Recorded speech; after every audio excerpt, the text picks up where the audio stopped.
بسم اللہ الرحمن الرحیم۔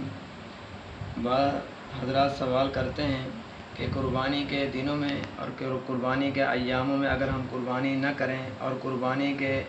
دن گزرنے کے بعد اگر ہم صدقہ خیرات کریں، کیا قربانی کا اجر، قربانی کا ثواب ملے گا یا نہیں ملے گا؟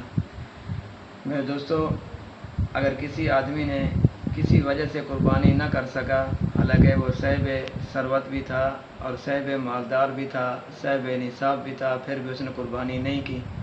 جب قربانی کے ایام بیت گئے، قربانی کے ایام گزر گئے، اس کے بعد پھر اس نے صدقہ خیرات کیا،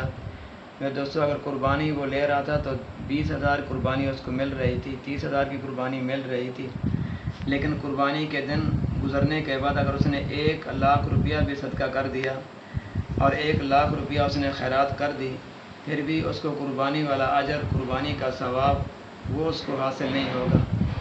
پھر قربانی کا اجر لینے کے لیے، قربانی کا ثواب لینے کے لیے اس کو 1 سال انتظار کرنے پڑے گی،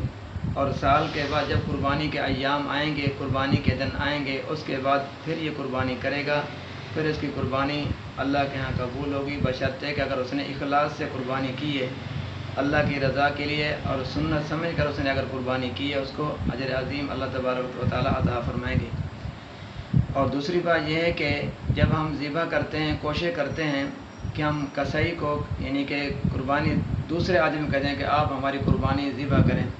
لیکن افضل اور اولیٰ عمل یہ ہے کہ جس آدمی کی قربانی ہے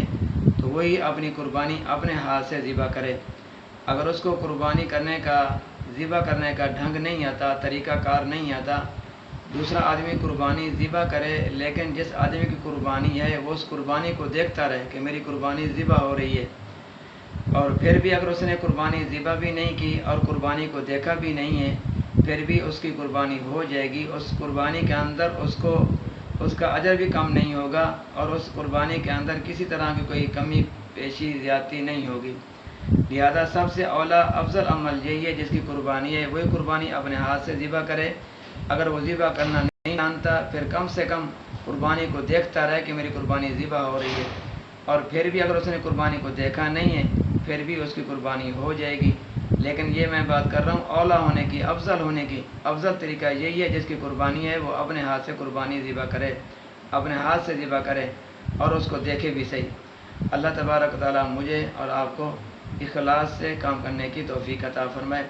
اور اللہ تبارک و تعالیٰ تمام مسلمانوں کو یہ قربانی کرنے کی جو سعادت ہے، اللہ تمام کو یہ نصیب فرمائے، اور تمام کو اللہ تبارک و تعالیٰ توفیق دے قربانی کرنے کی اور قبول فرمائے۔ اللہ میرا اور آپ کا حامی و ناصر ہو۔